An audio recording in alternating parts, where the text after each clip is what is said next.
दोस्तों, नमस्ते। कैसे आप सब? स्वागत है आपका मेरे इस यूट्यूब चैनल पिया सिंह ऑफिशियल 4141 में। तो मैं आप लोगों से आज कुछ अपनी बातें शेयर करना चाहती हूँ, कुछ अपनी खुशी जाहिर करना चाहती हूँ कि मैं इतनी खुश क्यों हूँ। मैं आज मतलब अभी इस टाइम में मैं बहुत खुश हूँ, क्योंकि मैंने जो सोचा था, मेरे घर वालों ने जो सोचा था, कुछ ऐसा हो रहा है हम लोगों के घर में। तो मैं आप लोगों को बता दे रही हूँ, जब मैं शादी करके आई थी तो मैं ऊपर वाले फ्लोर पे रहती थी। ऊपर रहती नहीं थी। बस मेरे शादी का जो भी सामान होता है लड़की का रहने के लिए, बेड, ड्रेसिंग, अलमीरा, सोफ़ा वगैरह जो भी होता है वो ऊपर वाले रूम में था। तो वैसे मैं कभी एक रात भी जो सोना होता है वो भी मैं उस कमरे में नहीं सोई हूँ, क्योंकि मेरी शादी हुई थी गर्मी के टाइम में और ऊपर उस कमरे में एसी नहीं है, तो एक दिन भी सोना बहुत ही मुश्किल था। इस रूम में मतलब नीचे रूम में तो आप बिना एसी के सो सकते हो पंखे में, लेकिन ऊपर आप बिना एसी के नहीं सो सकते, क्योंकि बहुत ही ज़्यादा गर्मी होती है।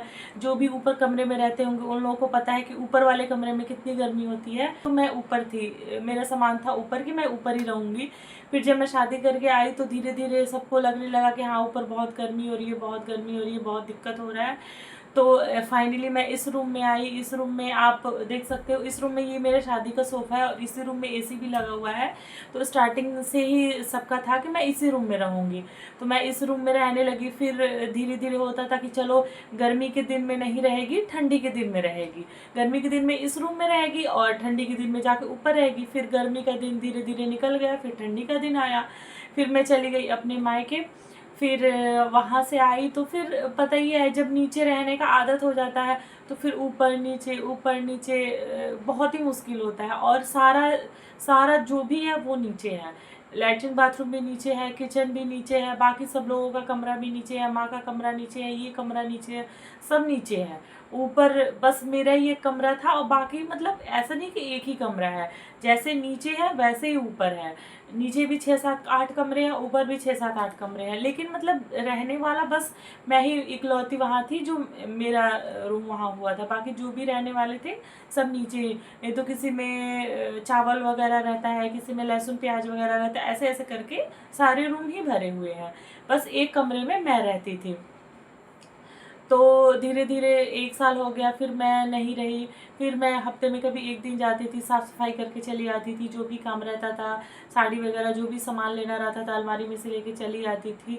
फिर धीरे धीरे ऐसा हुआ कि बाबू हुआ। बाबू के होने के बाद कभी 1 महीने पे जाती, कभी 2 महीने पे जाती, और फिलहाल इस टाइम तो मुझे लग रहा है कि 6 महीने हो गए मुझे ऊपर गए हुए, क्योंकि धीरे धीरे करके मैंने अपना सारा यूज़ का सामान नीचे ही ला के रख दिया है, नीचे ही रूम में रख दिया है। जो मुझे कभी इस्तेमाल नहीं करना है वो सामान ऊपर है। कभी मैं जब गांव जाती हूँ, साड़ी वगैरह लेके जाना रहता है, तभी मैं ऊपर जाती हूँ। सूटकेस वगैरह लगेज जो भी है वो ऊपर बेड में रहता है, तो वो सब लेना रहता है तो जाती हूँ। अभी फ़िलहाल तीज गया है, तो तीज के टाइम में मेरी शादी की जो चुन्नी थी वो ऊपर बेड में मैंने रखा था लगेज में करके, तो वो लाना था तो वो लेने गई थी। तो ऐसे ऐसे जैसे स्टार्टिंग में कभी हफ्ते दिन में जाती थी, फिर करते करते 10 दिन हुआ, महीना दिन, और इस टाइम ऐसा हुआ कि मैं 3 4 5 6 महीने हो गए मुझे ऊपर गए हुए। तो इस सब चीज़ को देखते हुए सब लोगों ने सोचा है कि मैं नीचे कमरे में शिफ्ट हो जाती हूँ, क्योंकि नीचे भी एक कमरा है जिसमें छोटा छोटा ऐसे स्टोरेज का सामान रहता था।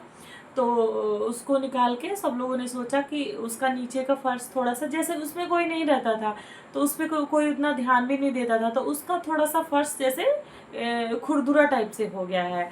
तो उस फर्श को सोच रहे हैं सब लोग कि टाइल्स लगा के और मैं इसी में शिफ्ट हो जाऊँ, क्योंकि बाबू की वजह से मुझे बहुत ही दिक्कत होती है, ऊपर नीचे मैं नहीं कर पाऊँगी। और 2 3 साल निकल गए, जब अब नहीं रहे तो अब मैं नहीं रह पाऊँगी, क्योंकि ऊपर नीचे करना बहुत ही मुश्किल होता है। तो फाइनली हमारे घर में काम लग चुका है। अभी तो तोड़ फोड़ ही हो रहा है, अभी तो लगा नहीं है, मतलब स्टार्ट हो चुका है, फाइनल नहीं हुआ है, फाइनल इसको हम नहीं कह सकते, स्टार्ट हो चुका है। और ऊपर का भी हम लोग को फोर सीलिंग कराना था, तो वो तो पिछली साल ही हो गया था।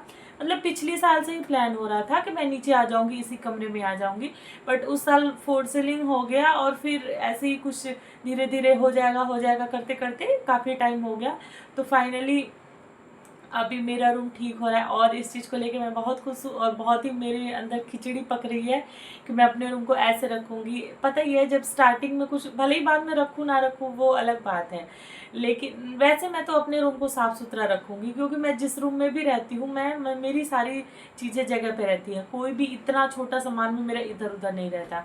जो भी है, जो भी जैसा भी है सामान, वो मेरा सारा जगह पे रहता है। इस रूम में भी देखेंगे आप, कहीं भी एक्स्ट्रा सामान कुछ आप लोगों को नहीं दिखेगा, ना कपड़े, ना कुछ, ना चप्पल इधर उधर, ना कोई भी सामान इधर उधर नहीं दिखेगा। तो मेरे अंदर अभी बहुत सी खिचड़ी पक रही है कि मैं अपने कमरे में ये करूँगी, ऐसे रखूँगी, वैसे रखूँगी, ये करूँगी। तो अभी आप लोग को भी मैं अगले वीडियो में दिखाऊंगी कि हाँ, मैं अपने कमरे को कैसे, एक छोटा सा रूम टूर कराऊंगी। मैं आप लोग को अभी इस वीडियो में बता दे रही हूँ कि छोटा सा एक रूम टूर कराऊंगी। पूरा जब रूम बन के तैयार हो जाएगा, साफ़ सफाई हो जाएगा, ऊपर का सारा सामान नीचे आ जाएगा, मैं इसको अच्छे से सेटल कर दूंगी कि हाँ, मैनेज कर दूंगी पूरा, जो जहाँ रखना है वो सब चीज़ें। फिर मैं आप लोगों को फाइनल लुक दिखाऊंगी और मैं दिखाऊंगी कि मेरे कमरे को मैंने कैसे सजा के रखा हुआ है। तो आप लोग थोड़ा सा वेट करिए और फिलहाल इस वीडियो में आप लोग को दिखाने वाली हूँ कि मेरे कमरे का जो है काम स्टार्ट हो चुका है, तोड़ फोड़ हो चुका है। तो चलिए आगे मेरे वीडियो को एंजॉय करिए। तो आप लोग देख सकते हैं मेरे कमरे का हालत कितना बुरा हुआ पड़ा है। ये अभी स्टार्ट हो रहा है तोड़ना फोड़ना, अभी तो बहुत ही ज़्यादा इसमें तोड़ फोड़ होगी। ये जो आपको ये साइड में जो किनारे दिख रहा है ना, ये बॉर्डर जैसा, ये सब भी मशीन के थ्रू इसको काट के निकाला जाएगा, क्योंकि जो हम लोग के यहाँ कारीगर लगे हुए हैं तो वो कह रहे थे कि इसको पहले निकालना पड़ेगा, क्योंकि थोड़ा सा ये बाहर साइड से निकला हुआ था। तो वो कह रहे थे कि ये पूरा काट के और निकालना पड़ेगा, फिर टाइल्स लगेगा। नहीं तो थोड़ी सी ये और फिर थोड़ी सी टाइल्स, फिर वो आगे साइड से थोड़ा सा रूम और छोटा लगने लगेगा। तो देखिए इस रूम की हालत क्या हो पड़ी है। तो चलिए आगे मैं आप लोग को फाइनल लुक दिखाऊंगी कि मेरा रूम ऐसे से कैसा हो गया है। तो आप लोग इंतज़ार करिए। चलिए मिलते हैं अगले वीडियो में। Bye bye.